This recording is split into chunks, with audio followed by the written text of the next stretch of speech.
आत्याबाई लय टाइम झाला ना. भाऊजीला वैशाली द्यायला जाऊ आले नाही अजून दवाखान्यातून. काय झालं असं आत्याबाई? आत्याबाई काही झालं नाही पाहिजे, नाही तर मायावरची सगळं मलाच म्हणून सगळे जण. आता मी आता खुशीसाठीच नेला आत्याबाई सगळेले खुशी होईल म्हटलं. हा असा विचार नाही आला माझ्या कधी डोक्यात. जाणं झोपणं तर तुला झोप नाही येऊन राहिली काय? झोपून राहिलं अजून रात्र बाकीच आहे. येते ते दोघं जण, हाय विनोद आहे सोबती अन हे गणे गेलाय अजून त्याच्या सोबती. आत्याबाई मी यायला म्हटलं होतं राजेशजीले, तुम्ही थांबा म्हटलं, भाऊजी सोबत जा म्हटलं इकडच्या इकडे. तर हे काय माहित करून नाही गेले, तर वापस येऊन गेले घरी. पण असं नाही, आता आपण बाईची जात आपण जाऊ काही माणसासोबत तिथे दवाखान्यात अर्ध्या रात्री. भाऊजी तर होतेच म्हणा, पण एखादं जण पाहिजे नव्हतं काय सोबत. हाय हो हाय गणे आहे तो सोबती, काही एवढं घाबरू नको, काही नाही होत. जाय झोपून राह तू आता. कितीक वेळ जागशील काय आता इथं? मी जाऊन झोपतो आता. राजेश झोपला वाटतं खोलीत जाऊन. नाही काय माहित काय करून राहिले काय नाही इथं. सुमित बापूजीले हिला परीला शोभलं काय आता पण हे. हा दोघं जण मस्त तिथं थांबून गेले. असं नाही का आपल्या घरी बा एवढं हे झालं, सगळे जण वापस चालले तर आपणही गेलो पाहिजे म्हणून थोडंसंही समजलं नाही त्याला. आता पाय ज्याचे त्याचे आपले आपले विचार बाई. आता काय म्हणू शकतो आपण? हा ते आता तू मटण खात नाही, वैशाली खात नाही, तिनं खाल्लं नाही काय? अहो ते खाऊ नाही बचपन पासून. अन कोणाच्या याच्यात हेच नाही आले नाही देण्यात, कोणाच्या याच्याशी विचारच नाही आहे तिले. म्हणून तिथंच थांबली. ते तिथंच म्हणे नवऱ्याले तो तर म्हणे आपण वापस जाऊ. नाही नाही म्हणे, थांबतो म्हणे मी म्हणे इथं म्हणे. थांबायचंच आहे म्हणे, मला इथे यात्राच पाहायची आहे म्हणे, मला ते खायचं आहे ना तिले तिथं. 2-3 दिवस कायचे येतात ते आता तिकडे शिंटे मस्त. असं असते काय पण आत्याबाई, एका घरातलं असल्यानंतर एकाला जर काही झालं तर बाकीच्या दुःख होते ना. मग मला तर मन नाही लागून राहिलं आत्याबाई कायच्यात. मला तर असं वाटून राहिलं, मला तर रडच येऊन राहिला. असं वाटून राहिलं का फालतूच गेलो आपण तिथं. आता मायावरच येईन काय सगळं, मलाच म्हणून काय. आणि वैशाली ताईला जर काही झालं तर वैशाली ताई माझ्यासोबत कितीही वागन असं वाटते आत्याबाई मला. माझ्या एक मनावर एक ओझच आहे म्हटलं. जाऊ दे आता, तू काय एवढा विचार करत बसतो? हा तू तू तू तब्येत खराब करतं काय आता विचार करू करू? हा जाय आता आराम कर, टेन्शन नको घेऊ जास्त. जाय कर आराम. बरं आत्याबाई ठीक आहे. आत्याबाईनं म्हणून तर दिलं आराम कर म्हणून, पण माझ्या जीव होते का आराम करायला? मला तर विचारच येऊन राहिला. फालतूच गेली बाई मी. हट बैरमले कायलेच गेली तर काय माहित. मजा तर काही झाली नाही, सहजच भेटल्यासारखं झालं. हा कसं दर्शनला चाललो होतो देवाच्या सकाळी. तेवाले म्हणून राहिले काही झालं नाही पाहिजे बाप्पा वैशाली ताईले, नाही तर काय होईल. बोला चल बोललं तरी चालते, मी बोलणे ऐकून घेईन, मला सवयच आहे बोलायची. पण आता नुकसान नाही झालं पाहिजे बापा वैशाली ताईचं आणि वैशाली ताईच्या बाळाचं. सुखरूप आले पाहिजे दोघे जण वापस घरी. हे वेळ परिवारही येईनच ना. हा कधी ना कधी येणारच आहे कोणी वेळ. तिच्यावर येईन तेव्हा सांगन मी तिले. आता सध्या तर काहीच बोलत नाही, काही बोलूनही अर्थ नाही आहे, कारण समजतच नाही झाले त्याला, बोलण्यात काही अर्थ नाही आहे. पण मी नंतर सांगन तिले, जेव्हा तेही आई होईल आणि तिच्यावर अशी कंडिशन येईल का नाही तेव्हा सांगन. तू एकटीच जाईन एकटीच कर म्हणून, आम्ही येतही नाही आणि आम्ही काही करतही नाही, तू स्वतःच करून घे म्हणून सगळं. नवरा जसं बायकोच्याच मनानं नसते असं नाही का. नाही बा आपल्या वहिनीची तब्येत खराब झाली, आपले भाऊ चालले, सगळे जण चालले, आई चालली, सगळे चालले, आपण गेलो पाहिजे. थोडासा तर विचार पाहिजे घरातल्या लोकांचा. काहीच नाही पण बापा सुमित जिले कशा आहे काय मी सुमित बापूजी थोडंशी नाही आहे त्याला. बरं झालं तिथं भाऊजी होते, नाही तर काय माहित काय झालं असतं. तर मला तर असं वाटतं का नाही चाललं जायला पाहिजे होतं वैशाली ताईसोबत, कसंही लक्ष ठेवायला राहिलं असतं. पण भाऊजी म्हणे येऊ नको म्हणे, तू तिची ना तुझी कंडिशन सारखीच म्हणे, तर तू काय करतो म्हणे तिथे येऊन म्हणे.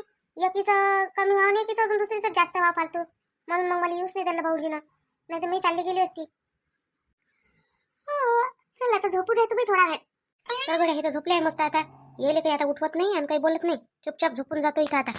बरं झालं पाहिजे बाप्पा तेव्हा माझ्या वैशालीचं. नाही तर बिचारी तुटून जाईल, एवढी हिंमत नाही आहे तिले. विनोद तर आहेच मनासोबत, पण तिचं चांगलं झालं पाहिजे, नुकसान नाही झालं पाहिजे बिचारीचं काही. एक तर 3 वर्षापासून काहीच नाही तिले. आता ही कोणती कोण खुशी भेटली तर देवा तिची खुशी नको घेजो बापा. तिले सुखरूप घरी येऊ देजो जशी होती तशी. काय सांगा बापा आता, मी तिले काय मंजूर आहे ना काय नाही. आता आपण काय करू शकतो काय बोलू शकतो. सरला तू कधी आली? मी यात्रेत गेले, कमाजा करायला गेले होते, अर्ध्या रात्री शिवून गेले, दिवसही निघून गेला. नाही हो विनोदचे बाबा, याच्यासाठी नाही आलो बापा अर्ध्या रात्री वापस. आता आपल्या वैशालीची तब्येत खराब झाली म्हणून या लागलं बापा धावपळ करत. काय बोलतो? तब्येत खराब झाली सुनबाईची? काऊन असं काय झालं? काऊन जास्त दगदग झाली का तिकडे? नाही व कायची दगदग झाली, काहीच नाही झालं. पण ते आता गेलो इकून, नाश्ता पाणी येते केलं बापा, गाडीत झालं असं काही झटके मटके लागले असं तिले. आता यायला पहिलेच म्हटलं होतं, झाले तशा नाचतेच त्या, कधी पाहणारच नाही का या दुनियेत कधी आता जबर अशा नाचते. आता गेले बापा हौशीनं, हौशे गौशे नवशे सारे एका काठून, काय म्हणते तर असं दुखणं आणून बसले. मग आता कुठे मग सुनबाई? घरीच आहे काय? नाही घरी राहायचं असतं तर कायला आलो असतो. दवाखान्यात नेलं तिले, विनोद गेला आणि त्या गण्याला नेलं, दवाखान्यात गेले ते दोघे जण. आणि पुष्पाच्या इच्छे ते आहे भाऊ, ते गेले. मी जातो म्हणे, तुम्ही जा म्हणे घरी म्हणे. घरचे तसे काही सुचत नाही म्हणे. त्याच्या कशा ओळखी परिचयाचे आहे ना डॉक्टर लोक, तर अर्धे रात्री दवाखाने बंद असन, काही असन तरी येते म्हणजे येतेच त्याच्या याच्यावर, म्हणून ते नेलं तर तेही गेले. असं सगळेच आले मग तुम्ही, नाही म्हणजे तिथं कोण थांबलंच नाही? आम्ही आलो सगळे, पण सुमित आणि परी दोघं जण थांबले. ते म्हणे आम्ही म्हणे पाहूनच येतो म्हणे. ते परी बापा मटण खायला काय हावरी आहे, हा 1 किलो मटण खाल्लं तिने एकटीनं. बापा बापा, बाई होय का राक्षसी होय काय मी बापा, किती मोठं खाऊन घेतलं तिनं. असं म्हणजे लहान सुनबाई खाते मग, नाही म्हणजे बरोबर आहे ना. मोठ्या घरची पोरगी लहानपणापासून वळण नाही, आई नाही काही नाही, वडील कुठं कुठं लक्ष देणार आहे. जसं शिकली तशी शिकली, जशी राहिली तशी राहिली. हो हो, लय काळजी वाटून राहिली बापा मला. आता काय करू ना काय नाही, काही समजून नाही राहिलं मला. सुखरूप आले पाहिजे बापा घरी आता. येते येते, काही काळजी नका करू, येते बरोबर येते, काही टेन्शन नका घेऊ. झोपून राहतात जरा बरं, आता रात्रच आहे, अजून दिवस निघायचा आहे. झोपून राहा. कसं आहे घरी आले म्हणजे बोलायला चालायला एनर्जी पाहिजे माणसाच्या शरीरात, नाही तर एका बरोबर सगळं बिमार पडून जा. झोपून जा. हो बापा, आता झोपता येत नाही पण आता झोपा लागन. ठीक आहे झोपा तुम्ही, मी झोपतो आता. बाबा बापा, हा माणूस पाहिजे किती गाळगोर झोपला. यात जराशी फिकर नाहीये का आपल्या घरात कोणी बिमार आहे का कोणी बाहेर गेले आहे का काहीच नाही. एखादा भाऊ राहिला असता तर भावासोबत गेला असता, पण नाही, गेले तर झोपणं सुधारलं नाही. घरी आले आणि झोपून गेले साजरे. बोलले नाही, काही विचारलं नाही का तब्येत कशी आहे वहिनीची का काय आहे. एखादा फोन लावा भावाले, काहीच नाही समजत त्याले. याच्यासाठी तरी भाऊजी किती करते, आणि हे काहीच नाही करायला पाहत. एक सुमित तो असा आहे आणि हे असे आहे. काय कामाची गोष्ट आहे बापा, एका घरात राहू नाही. सगळे जर अलग अलग वागत असेल तर मग त्याच्यापेक्षा तर सगळे अलग राही ना पुरती. घोडे विकून झोपला या माणूस. मला तर असा विचार पडला आता का काय करू मी, समजून नाही राहिलं काही. हा तिकडे काय चालू आहे काय नाही. आता फोन तर लावला भाऊजीले, पण फोनही उचलून नाही राहिले भाऊजी. काही झालं तर नसेल बापा. आता बाई काय मी झोपल्या का नाही झोपल्या तर जाग्याच असून ते तिकडे मामाची दिलं असून उठून लागन तर. अन मला इकडे झोप नाही येऊन राहिली. या माणूस तर मस्त गारगोर झोपलाय, उठूनही पुरत नाही. मी म्हणतो बोलायला करून नाही राहिले या माणसासोबत आता. पहिले जायचं होतं तर गेली, आणि पाय ना आता बसली आहे. आता असं वाटून राहिलं असं तिला कापल्या झालं काय सारं. आता काय म्हणतो बसून गेली चुपचाप. तेव्हाच नाही गेली असती तर आता हिच्यावर येईन काही सारं, सगळे जण येईलच म्हणून आता. आणि आई तशीच करते, तशी वागते, तशीच लेकाची. मोहिनी काऊन बसली, झोप ना. नाही हो, झोप नाही येऊन राहिली. झोपा ना तुम्ही, तुम्ही झोपून राहा. मोहिनी पाय गलती तर झाली तुझ्याकडून. हा आता काही बोलूनही अर्थ नाही, म्हणूनही अर्थ नाही. आता जे व्हायचं आहे ते तर होईनच. मग आता काय करतो, पश्चाताप करून त्या गोष्टीचा. झोपून राहा आता. राजेशजी, आता त्या गोष्टीवर मला काही बोलायचं आहे नाही, आणि विषय काही वाढवू नका आता. मला बिलकुल माझी इच्छा नाही आहे काही बोलायची, कारण आता मी मनस्थिती नाही राहिली आहे एवढं तुमच्यासोबत वाद घालायची. तिथे खूप वाद घातला तुम्ही माझ्यासोबत, आता नाही घालायचं आहे मला. आता मला कोणी शांत बसू द्या, माझ्या डोक्यात मलाच माझ्या स्वतःचा विचार करू द्या. हा मी तुमच्यासोबत बिलकुल थोडंसं वाद घालत नाही आता. मोहिनी मी काय बात घालून राहिलो, काहीच नाही म्हणत मी तुले. टेन्शन नको घेऊ तू. नाही बोलत ना, तिथं सांगितलं ना मी का बोलत नाही म्हणून. दादाही म्हणे मला बोलू नको म्हणे, नाही बोलत मी. पण आता काळजी केल्यानं काही होणार आहे काय? हा जे व्हायचं आहे ते तर होईनच ना. मग आता काळजी करून काय करतो. नाही, आता सगळेजण मलाच दोष देईन ना, आणि दोष देऊ नाही राहिले तुम्ही तर द्यानच. बाकीचे द्याच्या पहिलेच देऊन तुम्ही देऊन द्या, कारण बाकीचे रस्ता मोकळा तुम्हीच करून देता बोलासाठी मोहिनीले. कारण का मोहिनी एवढी स्वस्त आहे का कोणी तिला येते ना बोलून जाते. कोणीच नाही बोलत तुले. आपल्या घरातलं कोणीच बोलायचं आहे नाही मोहिनी, कोणीच नाही बोलत. पाहिजे तू ना, वहिनी बोलत ना दादा बोलत, काही झालंय ना तरी नाही बोलत. तू काय एवढी फिकर करतं, आणि तुझ्या काय दोष आहे त्याच्यात. सगळेजण आपापल्या मजेसाठी गेले ना तिथं. मग आता झाली तर खरीच. पाय आता तुला माहित नव्हतं का असं होईल म्हणून अशानं. आता त्याही नेलं सगळे, तर चला बा एक फिरायसाठी एक आनंदासाठी जाऊ म्हणून गेलो आपण. मला बोलायची काही नाही हो राजेशजी. मी तर बोलणे खायला तयार आहे लोकांचे. खाऊ खाल्ले बोलणे, मला त्याचा विषय नाही आहे. फक्त माझ्या मनात एकच चिंता आहे का वैशाली ताईला काही झालं नाही पाहिजे बस. वैशाली ताईला सुखरूप आल्या पाहिजे बस घरी, एवढंच म्हणतो मी देवाले. मला काही झालं ना तर चालते, वैशाली ताईला नाही झालं पाहिजे. कारण वैशाली ताईत नाही एवढी हिंमत नाही आहे सहन करायची. नाही नाही मोहिनी, अशी कशी बोलतो तू. तुला काही झालं पाहिजे, हा तुला काही झालं तर माही कसं होईल मग. राजेशजी, माय सोडून द्या तुम्ही. माई फिकर कोणाला नाही आहे, कारण तुम्हालाच नाही आहे. तुम्हाला नाही तर कोणाला रे, आणि माई काय गरज आहे तुम्हाला, मला काही झालंय तरी. कशी बोलतो मोहिनी तू. मी भांडत जरी असन, मी बोलत जरी असन, पण म्हटलं तुला काही झाल्यावर मी राहू नाही शकत म्हटलं. सहन नाही होत मला. हा तू कुठं गेली तर मला गमत नाही म्हटलं. पहा राजेशजी, मला काही मूड नाही आहे आता. ना वाद घालण्याचा आहे ना मजाक करण्याचा आहे, कायच मूड नाही आहे म्हटलं.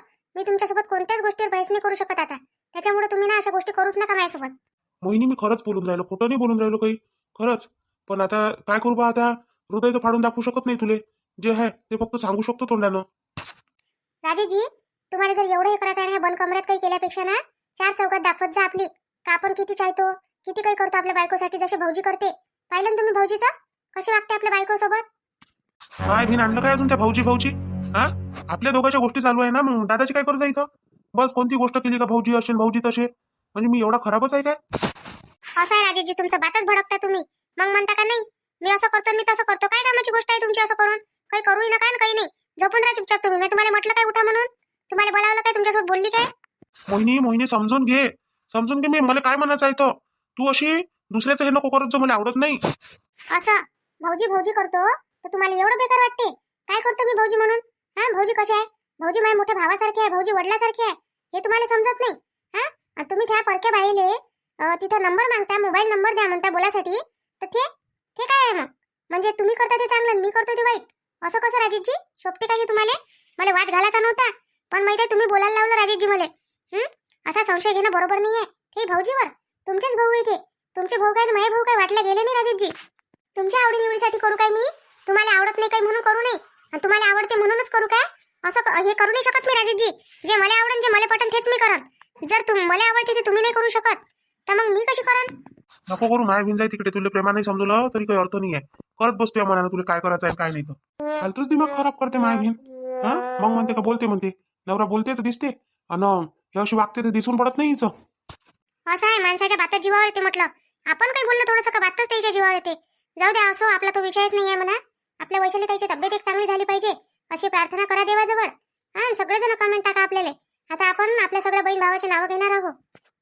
भारती वाघमारे ताई, किरण पापडे ताई, चंदा उमरकर संग्रामपूर, अपर्णा शर्मा ताई, सोनाली ठाकरे ताई, पूनम पाटील, जोजो कदम, अनिता तायडे ताई, चंद्रकला ताई, सोनू डहाके, विष्णू राजूरकर टाकडी, पल्लवी खुरसडे, कुंदा निनावे, ज्योती पोचलवार ताई, रंजना इंगोले ताई, हितेश डहाके, अश्विनी पारिसे, कविता चुनरकर, उज्ज्वला चार हाते, वाशिम, उमा राऊत भुसावळ, सुंदर सुरेख रंगोली, सिंधू डोंगरे ताई, मीना गुंडाने ताई, प्रतिभा नन्नवरे ताई, सुजाता डेरे ताई, रमेश राऊत, रुपाली राजूरकर टाकडी, निर्मला रघुवंशी बल्लारपूर, शुभदा गोठणकर डोंबिवली वेस्ट मुंबई, मराठी लता ताई, लता वानखडे गडचिरोली, उजा महाजन ताई, रेणुका उकर्डे ताई, ललिता भरडे ताई, सुनंदा नगरारे, प्रतिभा पिकले अमरावती, वैशाली अँथोनी नागपूर, अनिता तायडे, ज्योत्स्ना बाविस्ताले नागपूर, सीमा बडेताई, प्रांजली अस्वरताई, अनुराधा मोहल्लेताई पुणे, मंदा सतंगेताई नागपूर, लता चौधरी मुंबई, कुशल कन्नके, कुमुद उघडे आरमोरी, प्रशब्दी मुन वर्धा, जयश्री शिवाजी महाले जामरून. ताई तुमचे सर्वांचे खूप खूप धन्यवाद. खूप आभारी आहे मी. तुम्ही इतक्या सगळ्या कमेंट केल्या आणि आमचा एवढा विचार करता, छान छान कमेंट करता. खरंच तुमचे खूप खूप धन्यवाद. मनापासून जेवढे करावं तेवढे कमीच आहे. असेच तुम्ही रोज माझे व्हिडिओ बघत जा. मोहिनी तुम्हाला कशी वाटते, मोहिनीचे विचार कसे वाटते सांगत जा, आणि आपल्याला काय बदल करायचा आहे काय नाही ते पण सांगत जा, म्हणजे आपण ते पण करू. आणि आता आपण पाहू आता उद्याच्या व्हिडिओत बाकी सगळं. चला मग भेटू आपण आता उद्या. तरी पण आपल्या चॅनलला लाईक करा, शेअर करा, सबस्क्राईब करत जा आणि व्हिडिओ रोज पूर्ण बघत जा. कारण पूर्ण व्हिडिओ बघितला तेव्हाच तुम्हाला स्टोरी समजून येते. आणि जे आपलं दुसरं चॅनल आहे विदर्भाची चुगली त्याला पण सपोर्ट करा, सबस्क्राईब करा. हाईप द्यायला विसरू नका. हाईप येते आपल्याला आठवड्यात 3 हाईप येते. 3 हाईप देत जा. चला मग भेटू आपण आता उद्या. त्या व्हिडिओची लिंक तुम्हाला या व्हिडिओच्या डिस्क्रिप्शन बॉक्समध्ये भेटून जाईल.